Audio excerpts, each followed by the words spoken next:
আসসালামু আলাইকুম ওয়া রাহমাতুল্লাহি ওয়া বারাকাতুহু। প্রিয় শিক্ষার্থীরা, আশা করি তোমরা সবাই ভালো আছো। এই করোনাকালীন সময়ে দীর্ঘ 9 মাস যাবত স্কুল বন্ধ থাকার কারণে জানি তোমাদের অনেক লেখাপড়ার অনেক ক্ষতিগ্রস্ত হয়েছে তোমরা। তারপরেও সরকার, বাংলাদেশের প্রধানমন্ত্রী, শিক্ষা বান্ধব সরকার, তিনি আমাদের অ্যাসাইনমেন্ট মাধ্যমে তোমাদের মূল্যায়নের জন্য একটা নতুন যে সৃষ্টি করেছেন, এই জন্য আমরা তাকে সাধুবাদ জানাই এবং ধন্যবাদ জানাই। এখন আমরা কিভাবে একটা অ্যাসাইনমেন্ট তৈরি করতে চাই সেই সম্পর্কে আমাদের আজকে ক্লাস হবে।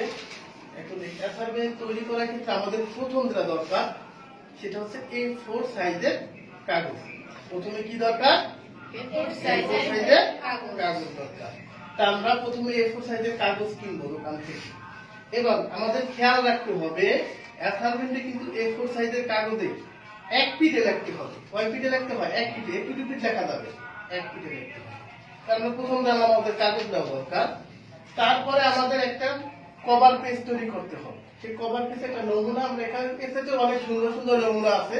তারপরে আমরা আমাদের প্রতিষ্ঠান থেকে লিকাম স্কুলের পক্ষ থেকে একটা অ্যাসাইনমেন্টের কভার পেজ তৈরি করেছি। কভার পেজের উপর স্কুলের নাম, তারপর হচ্ছে অ্যাসাইনমেন্টের মূল্যায়ন, এখন বিষয় হতে পারে বাংলা, ইংলিশ। তারপর আমি এখানে একটা দাস দিয়ে করে দিয়েছি ডেমোর মতো, তোমার ইসলাম শিক্ষা। তারপর অ্যাসাইনমেন্ট হচ্ছে 1 নাম্বার। আর আমাদের নির্ধারিত কাজের শিরোনাম দেওয়া হচ্ছে ইসলামে নারীর অধিকার ও সম্মান। ইসলামে নারীর অধিকার ও সম্মান, এই সম্পর্কে আমরা একটা টপিক দেওয়া আছে। উপস্থাপনায় প্রত্যেক নিজ শিক্ষার্থী, যেমন এখানে দেওয়া আছে শিক্ষার্থীর নাম আয়রা। তারপর সে কোন শ্রেণীতে পড়ে? 6ষ্ঠ শ্রেণীতে, রোল নাম্বার 1। তারপর রেজিস্ট্রেশন, শাখা, শিক্ষাবর্ষ, মোবাইল নাম্বার। নিচে দেখা একটা কাজ আছে, সে কাজে দেওয়া শিক্ষকের নাম, তোমরা যার কাছে জমা দিচ্ছ। এখানে আমি একটা ডেমো করে দিয়েছি, সেটা তানহা শিকদার। তারপর হচ্ছে কবে জমাদানের তারিখ? 18ই নভেম্বর। শিক্ষকের মন্তব্য, এটা তোমাদের কাজ না, এটা শিক্ষক যে দেখবেন, তিনি যদি তোমার লেখা ভালো হয় তাহলে লিখবো অতি উত্তম, বেশি উত্তম, মোটামুটি উত্তম, তারপর বেশি একটু ভালো হলে ভালো।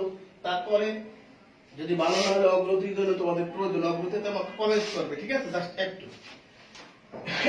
তাহলে আমরা কভার পেজ সম্পর্কে মোটামুটি একটা ধারণা পেলাম। এরপরে আমাদের নির্ধারিত কাজ হচ্ছে ইসলামে নারীর অধিকার ও সম্মান। এখন ইসলামে আমাদের নারীর অধিকার কি দিয়েছে, এই নিয়ে আমাদের ইসলামের যা লেখা আছে ওইগুলো আমাদের লিখতে হবে। সেটা 5 পৃষ্ঠা হতে পারে, 10 পৃষ্ঠা হতে পারে।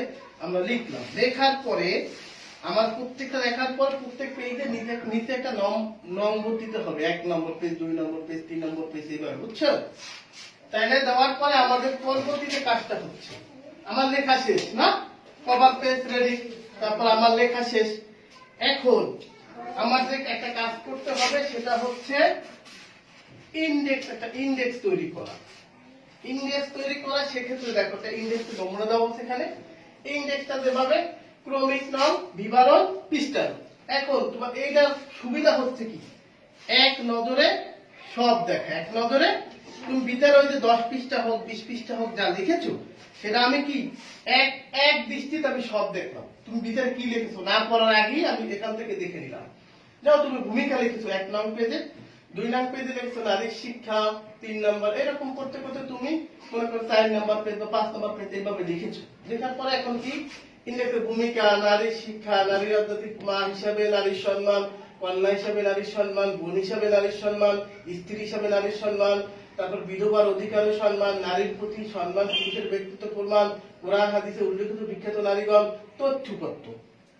আমরা এগুলো একটা ইন্ডেক্স তৈরি করলাম। করার পরে এখন দেখো যে তথ্যপত্র মানে কি, তথ্য আমি এখানে এই যে আমি নারীর সম্মান, অধিকার এবং সম্মান এই সম্পর্কে আমি যে লিখলাম, এখন আমি বিভিন্ন তথ্য নিয়েছি, কোরআন থেকে তথ্য নিয়েছি, হাদিস থেকে তথ্য নিয়েছি, বিভিন্ন মনীষীগণের তথ্য নিয়েছি, বিভিন্ন সাহিত্যিক, তারপরে বিভিন্ন কবি, এদের কাজ বিভিন্ন সাহিত্য থেকে, বিভিন্ন বই থেকে, আমার সহযোগিতা নীতি পত্রিকা হতে পারে, একজনের ওয়াজ থেকে হতে পারে, অথবা তোমার টিভি থেকে হতে পারে, যেখান থেকে তুমি নিয়েছো ওইটা তোমার উল্লেখ করতে হবে যে আমি এই কথাগুলো যে লিখেছি এটা বিভিন্ন এখান থেকে এখানে, কিন্তু কোনো কিছু কপি করা যাবে না।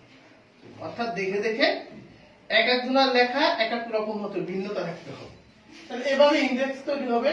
তারপরে এই যে একটা বই দেখছো, এভাবে একটা বইয়ের মতো সুন্দর করে, দাঁত যত সুন্দর হবে দেখতে ভালো লাগবে, স্যার ম্যাডাম বলে যদি দেখবেন তার কাছে ভালো লাগবে না। আমার শিক্ষিত হাতের লেখা খুব সুন্দর হতে হবে, মসৃণ হবে, পরিষ্কার হতে হবে, লাইন লাইন হতে হবে, সাজানো গুছানো, কাটাছিড়া করা যাবে না।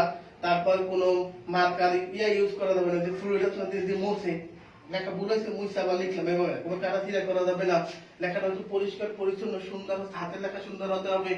এভাবে এবার সবাই যে তোমরা ক্লাসে মনে করো 50 জন আছে ক্লাসে, 50 জন আর 50 রকম লেখা হতো, একরকম না। আশা করি এই যে আমাদের ক্লাসটা, এই অ্যাসাইনমেন্ট ক্লাস সম্পর্কে আশা করি তোমরা মোটামুটি একটা ভালো ধারণা পেয়েছো। পরবর্তী ক্লাসে আমরা অন্য কোনো বিষয় নিয়ে আলোচনা করব। তা আজকে আমাদের ক্লাস এই পর্যন্তই। ধন্যবাদ।